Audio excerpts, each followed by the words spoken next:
하리라. 지극히 작은 것에 충성하는 자는 큰 것에도 충성되고 지극히 작은 것에 불의하는 자는 큰 것에도 불의하니라. 너희가 만일 불의한 재물에도 충성하지 아니하면 누가 참된 것으로 너희에게 맡기겠느냐? 너희가 만일 남의 것에 충성하지 아니하면 누가 너희 것을 너희에게 주겠느냐? 집 하인이 두 주인을 섬길 수 없나니 혹 이를 미워하고 저를 사랑하거나 혹 이를 중히 여기고 저를 경히 여길 것임이라. 너희는 하나님과 재물을 겸하여 섬길 수 없느니라. 아멘. 할렐루야. 오늘 이 말씀 다른 사람들이 그래요. 이게 뭐 좀 어려운 말씀이라고, 참 해석하기가 어렵다고 그래요. 그래서 제가 이제 이 성경을 계속 읽으면서 왜 어려울까 이렇게 생각했어요. 오늘 예수님이 비유로다가 이게 말씀하시는 건데, 비유는 뭐죠? 있는 사건이 아니에요. 없는 사건인데 누구에게 지금 누구인가 지금 주고자 하는 말씀인데, 오늘 1절에 보면 제자들에게 또한 제자들에게 이 말씀은 또한이라는 무슨 또 다른 대상자가 있다는 얘기죠. 그래서 우리가 이 많은 사람들이, 많은 목회자들이 이걸 참 이거 해석하기가 아주 껄끄럽다 다들 그런 말씀이라고 하더라고요. 근데 이 말씀을요, 우리가 전번에도 말씀하셨잖아요. 이 말씀이 잘 이해가 안 되면 어떻게 하라고 했어요? 앞장을 보든가 뒷장을 보든가 그랬어요. 그러면 답이 있다고 그랬어요, 분명히. 그래서 우리가 성경을 왜 이걸 이렇게 설명을 하냐면은, 이 15장에 보면 모든 세리와 죄인들이 말씀을 들으러 가까이 나오니 바리새인과 서기관들이 수군거려 이르되 이 사람이 죄인을 영접하고 음식을 같이 먹는다 하더라. 이럴 때 이제 예수님이 그들에게 비유로다가 설명하는 것이, 여러분이 잘 알다시피 양 100마리 중에 하나를 잃어버렸다, 이런 비유를 들어주시는 거예요. 그러니까 지금 양 100마리에 잃어버린 양 한 마리라는 의미는 바로 이들이, 이 바리새인, 이 서기관인들, 스스로 의인이라는 사람들이, 자칭 의인이에요. 이들이 자칭 자기들 스스로가 의인이란 말이에요. 이들은 죄인을 보면 죄인이구나 해서 구별해서 거리를 두고 있어요. 항상 거리를 두고 있다고. 근데 거리를 두고 있는 그 죄인들하고 예수님하고 지금 같이 식사를 하고 있는 거예요. 밥을 먹고 있는 거예요. 그러니까 어떻게 이 메시아라고 생각하는 그 사람이, 하나님의 아들이라는 사람이 어떻게 이 죄인들하고만 밥을 먹느냐, 이렇게 이제 간죽거리는 거죠. 그럴 때 주시는 말씀이 이제 양 100마리 중에 잃어버린 양 한 마리, 그 다음에 잃어버린 드라카마 하나, 즉 이것도 한 마리 양입니다. 10마리 양 중에 그 한 드라마라는 것은 양의 가치예요. 양의 가치. 그래서 양 10마리 중에 한 마리를 잊어버렸다. 그래서 찾는 그 동기가 나오잖아요. 그러고 나서 두 아들이 나오잖아요. 두 아들. 그렇죠. 두 아들. 맏아들과 작은 아들 둘이 나오죠. 그게 전부 이게 비유라고요. 이게 있는 현실 사건이 아니고 비유라고. 비유를 하면서 또한 제자들에게 이르시되, 그러니까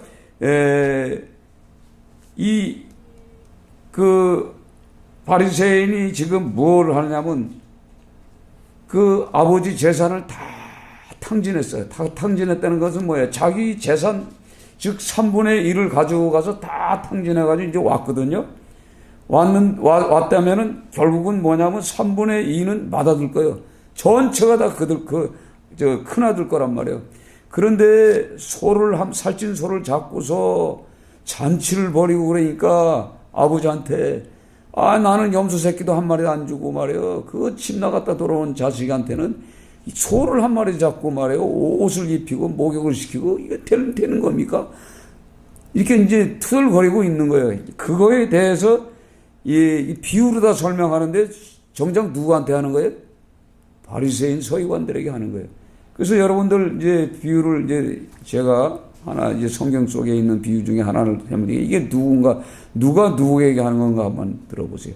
한 사업에 두 사람이 살고 있는데 한 사람은 부하고 한 사람은 가난하고 그러한 동네가 있었어요. 그 부한 사람은 양과 소가 심이 많았고 가난한 사람은 아무것도 없고 자기가 사서 기르는 작은 양 새끼 한 마리뿐이야. 그 암양 새끼와 더불어 그가 자식같이 함께 자라며 그가 먹을 것을 먹으며 또 잔으로 마시며 그 우유 짜서 암양이니까 젖잠은 같이 먹고 그의 품에 누우며 그에게 딸처럼 되었거늘 어떤 행인이 왔어요. 어떤 행인이 오니까 이 부잣집에서 그 양이 수되게 많은 그 양을 키우는 이 부자가 그 손님이 오니까 그 대접하려고 어떻게 해요?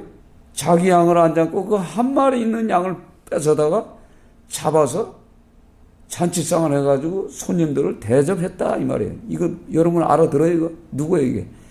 누구한테 하는 말이에요? 다윗. 그렇죠. 이게 비유란 말이에요. 이게. 근데 이 다윗이 알아들어요?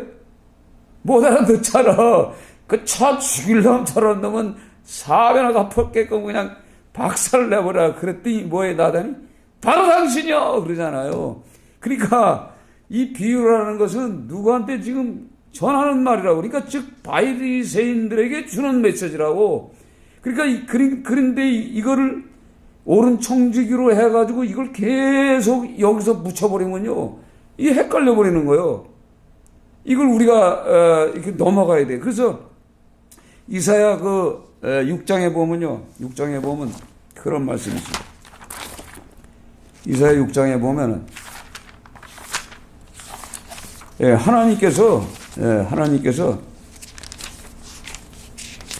어떻게 하냐면요, 깨달지 못하게 만드는 깨달지 못하게 하는 내용이 나와요. 자, 6장 9절에 보면요, 여호와께서 이르시되 가서 이 백성에게 이르기를 너희가 듣기는 들어도 깨닫지 못할 것이요 보기는 보아도 알지 못하리라 하여 이 백성의 마음을 둔하게 하며 그들의 귀가 막히고 그들의 눈에 감기게 하라. 염려하건대 그들이 눈으로 보고 귀로 듣고 마음으로 깨닫고 다시 돌아와 고침받을까 하노라 하시기로. 오늘 이 성경의 말씀은요, 다 모든 사람들이, 성도들이 성경을 읽으면 깨달아져야 되잖아요. 그렇죠? 보면은 보고 보고 하나님의 기적이구나. 그래서 우리 금요일 날 예배 때 들었던 말씀이 뭐예요? 하나님이 그 영을 잡아가지고 깨달지 못하는 마음을 주고, 보고도 볼 수 없는 눈을 주고, 들어도 듣지 못한 귀를 줬다 그래요. 그래서 이들이 광야 생활을 하면서 40년 동안 그런 표적을 많이 보고 하나님의 역사를 체험하고도 뭔 뜻인지 모르는 거예요. 하나님이 막아버렸어. 왜 막았을까요? 막아버렸다 그래. 오늘도 그래. 오늘도 똑같은 말이에요. 그래서 이 말씀을 통해서 어떤 사람들은요, 이 말씀을 읽고서, 오늘 6장 9절, 10절 말씀을 읽고서, 아니, 하나님이 귀를 막고 깨달지 못하게 하고 눈도 막아버리고, 이게 무슨 놈 하나님이 이래. 그러면서, 신앙을 포기하는 사람도 있어요. 근데 뒷장을 안 보는 거예요.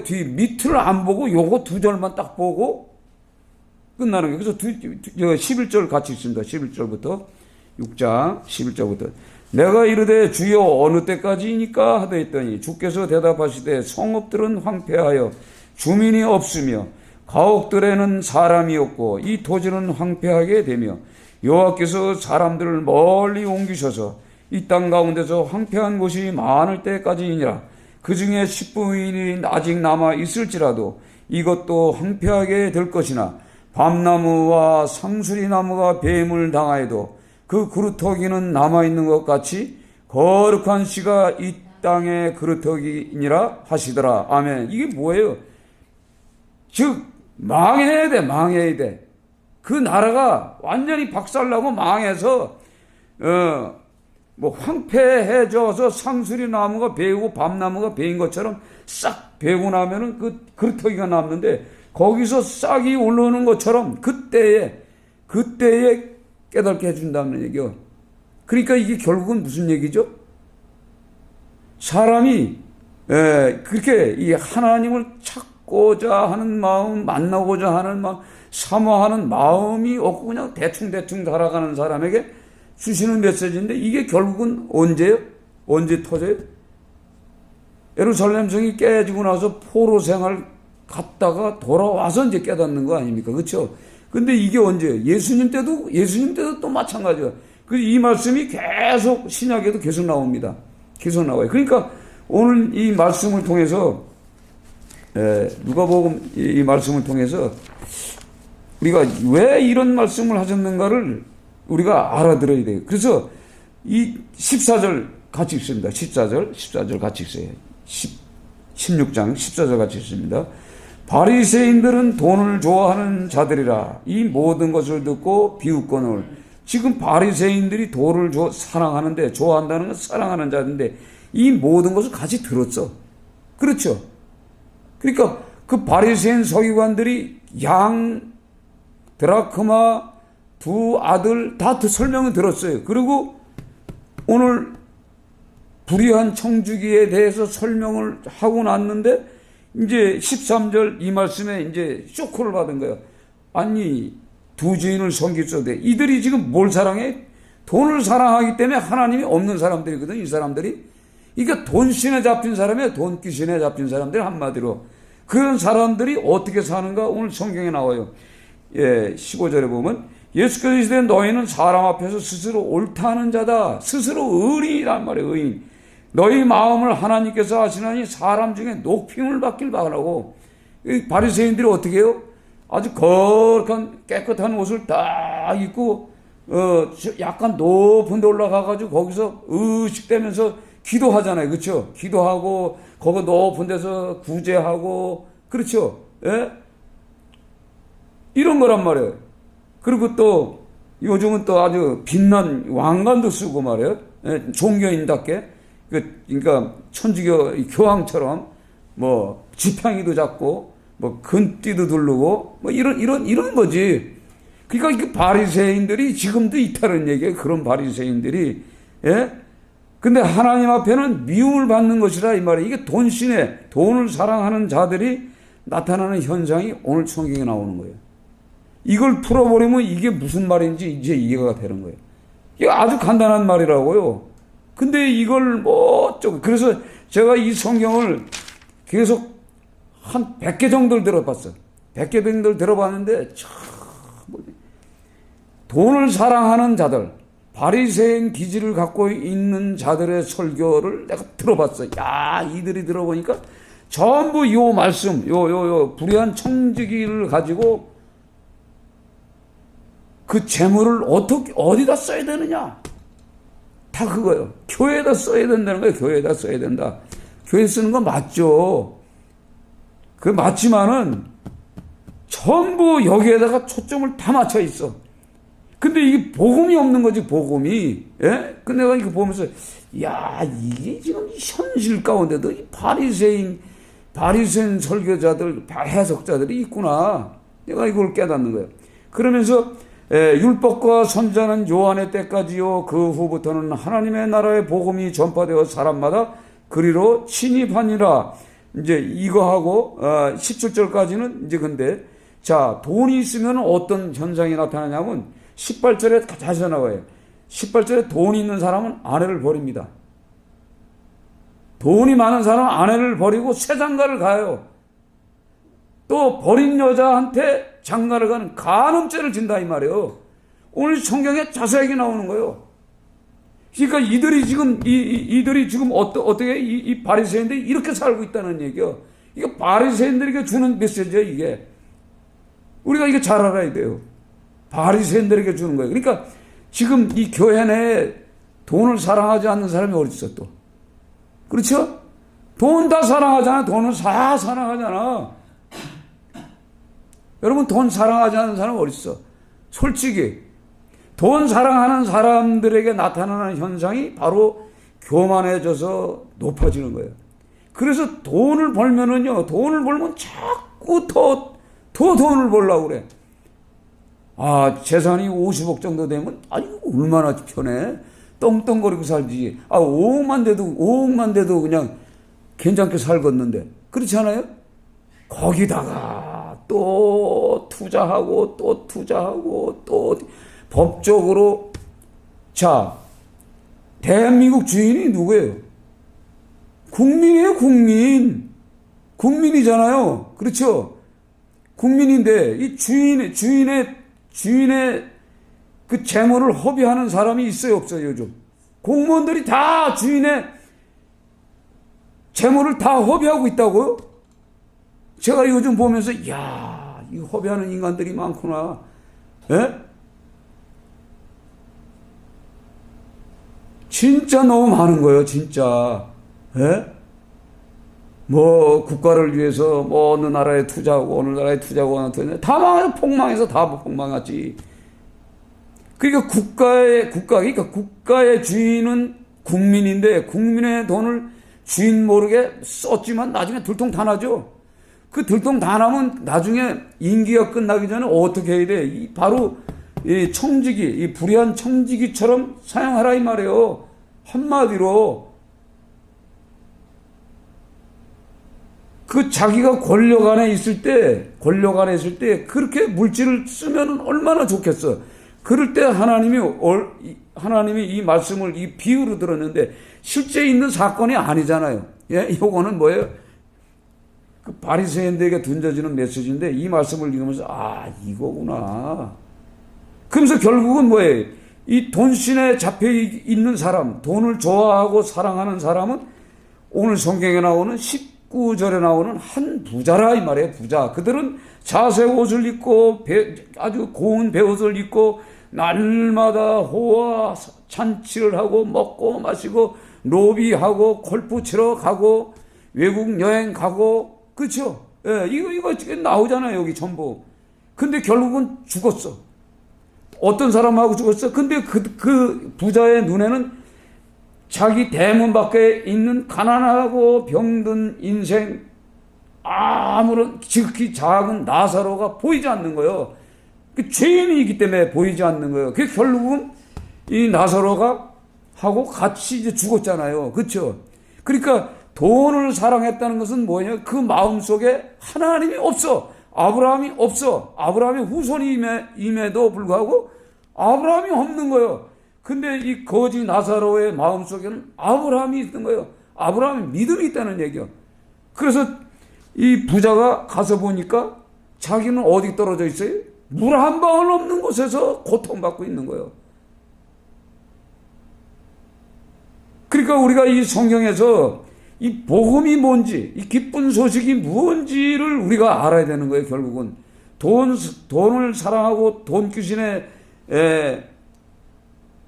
돈이 우상이지. 그러니까 오늘 성경에 집 하인이 두 주인을 섬길 수 없나니, 혹 이를 미워하고 저를 사랑하거나 혹 이를 중히 여기고, 그러니까 하나님하고 돈하고 똑같이 사랑할 수가 없다는 얘기예요. 그렇잖아요. 어느 한쪽으로 쓸리게 돼 있어. 하나님이냐, 그러니까 하나님을 사랑하는 사람은 돈귀신이 없잖아요. 그러나 분명한 것은요, 하나님도 축복해 주십니다.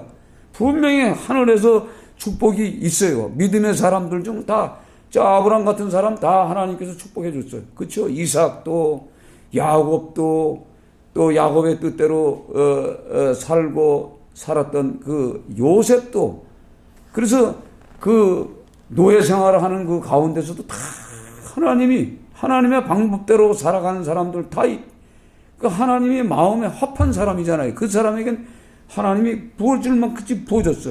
솔로몬에게도 그 지혜를 달라고 했을 때, 그 백성들을 다스리기 위해서 지혜를 달라고 할 때 다 부어줬어. 그랬더니 나중에 어떻게 너무 많이 감당하지 못하니까 돈신에 잡히다 보니까 돈이 많아지니까 결국은 뭐예요? 음란행에 빠져가지고 1,000명의 여자를 데려다가 결국은 우상을 섬기면서 종치잖아요. 그러니까 이게 어떻게 보면 이 성경을 이렇게 보면은 이 솔로몬 때까지 다 나오는 거예요, 이게. 그러니까 돈 있는 자의 말로가 나오는 거예요, 말로가. 돈 있는 자의 말로가 어디예요? 지옥이요. 죽어서 이제 죽고 나서 보니까 이제 내 형제 5이 있는데 그들에게 증언하여 그들로 이 고통받는 곳에 오지 못하게 하옵소서. 이렇게 설명하잖아요. 근데 방법이 없어요. 아브라함이 이르되 그들에게는 모세와 선지자들이 있으니 그들에게서 들을지어다. 모세는 뭐예요? 하나님의 법, 그렇죠? 하나님의 법과 선지자들. 즉 뭐예요? 약속의 말씀을 전하는 자들. 예? 그 예언자들 아니에요. 이들이 있으니 그들에게 들을지어다. 예? 이르되 그렇지 아니하이다. 아버지 아브라함이 만일 죽은 자에게서 그들에게 가는 자가 있으면 회개하다. 나사로를 보내서 죽은 나사로를 살려서 보내서 어떻게 모세 선지자에게 듣지 않냐면 그래서 회개케 하게 해달라고 부탁하잖아요. 그런데 나사로가 지금 아브라함 부모가 있는데 나사로 시체가 어디 있어요? 땅에 묻어버려서 다 썩었어요. 그렇죠? 다 썩었는데 나사로가 어디 들어가? 귀신으로 돌아다니란 말이에요? 형체가 없잖아요. 형체가 없는 거예요. 그러니까 죽은 다음에 못 들어오는 거예요. 그러니까 우리의 이 거처는 어디에요? 하나님의 나라에 가 있다고. 이미 죽고 나면요, 내 육신의 거처는 하늘에 가 있는 거예요. 영적으로. 그러니까 오늘 이 성경을 통해서 진짜 죽기 전에 천국이라는 게 뭐냐? 돈이라는 것이 무엇인가? 그래서 우리가 잘 알다시피 하나님께서 바울 사도가 그러잖아요. 첫날 구제 헌금을 하라고 그래요. 구제 헌금. 분명히 그 교회도 무슨 헌금이 있겠지, 분명히. 근데 첫날 헌금을 하는데 어떻게 하라고요? 하나님께서는 어떻게 해요? 씨와 먹을 양식을 같이 준다고 그래요. 씨와 먹을 양식을 같이 줍니다. 근데 씨를 낼로 먹어버리면 내년에 심을 게 없어. 다 먹고 나니까. 이게 하나님의 축복을 받는 비결이에요. 하나님의 축복을 받으려면 심어야 되는 거예요. 씨를 준다고 하나님이.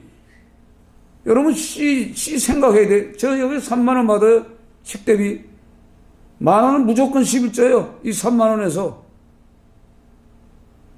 3,000원만 내면 돼요. 3,000원 어떻게 내?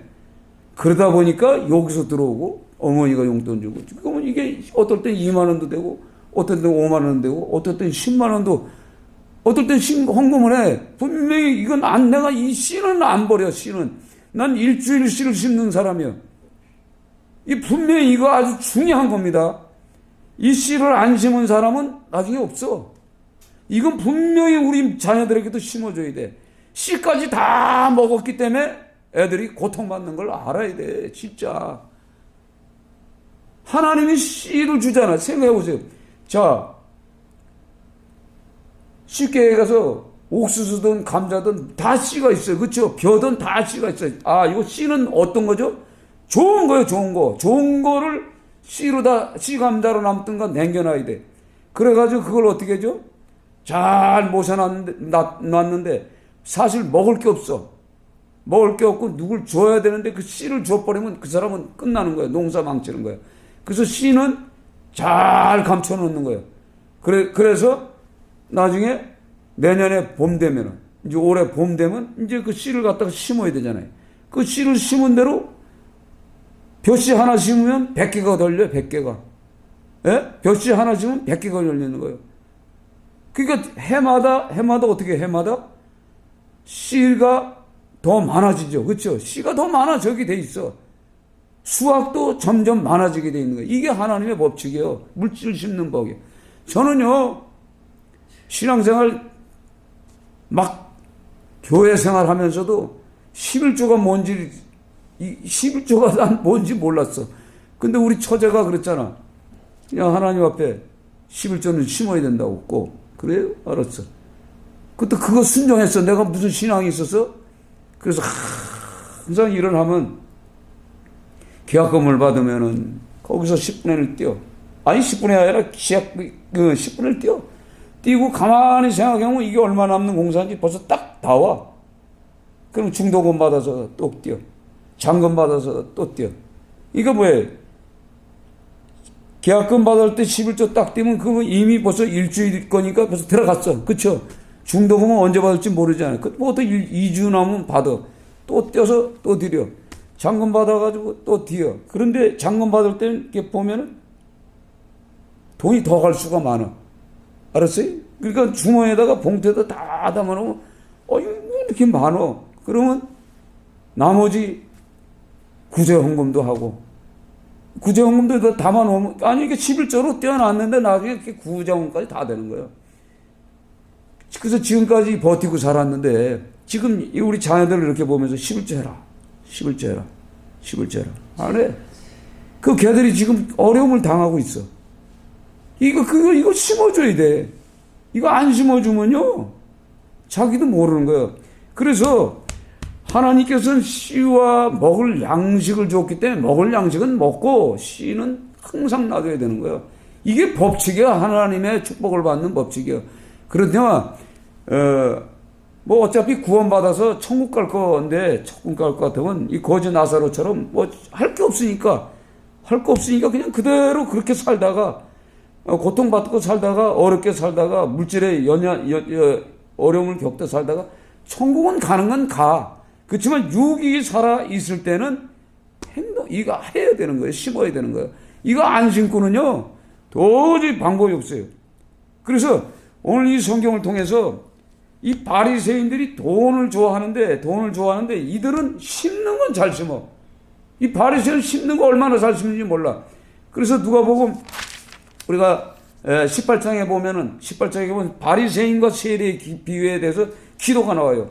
자, 18장 9절 제가 읽어드릴게요. 또 자기를 의롭다 믿고 다른 사람을 멸시하는 자들에게 이 비유를 말씀하시되 두 사람이 기도하러 성전에 올라가니 하나는 바리새인이요 하나는 세리라. 바리새인은 서서 따로 기도하여 이르되 하나님이여 나는 다른 사람들 곧 토색 불의 간음을 하는 자들과 같지 아니하고 이 세리와도 같지 아니하고 함을 감사하나이다.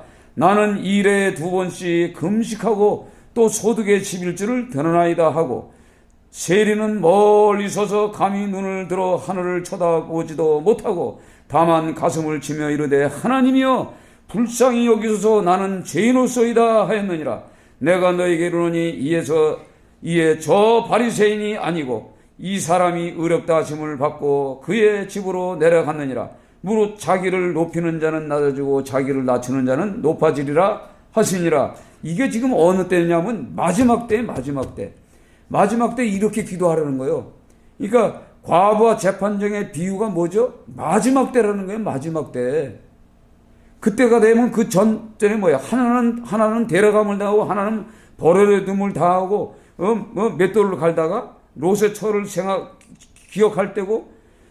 로세처가 뭐예요? 로세처가 지금 소돔과 고모라에 지금 막 불심판이 일어났는데 분명히 천사가 뭐라고 했어요? 뒤돌아보지 말라. 근데 로세처가 어떻게 됐죠? 도망을 가다가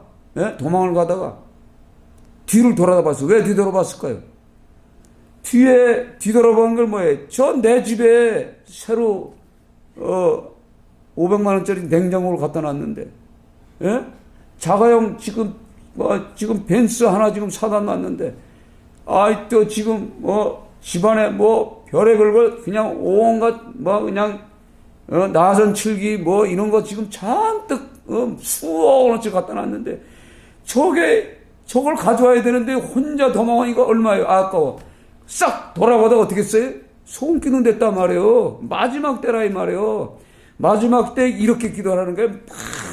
하나님 앞에 통곡하며 기도하면서 원한산 과부처럼 불의한 재판장 앞에 그런 기도를 하라는 거예요. 하나님 아버지 주신 책은 귀하고 정하신 말씀일세. 기쁘고 반가운 말씀 중에 날 사랑한단 말 참 좋도다. 전하를 사랑하시오니 즐겁도다. 전하를 사랑하시오니 나는 참 기쁘다.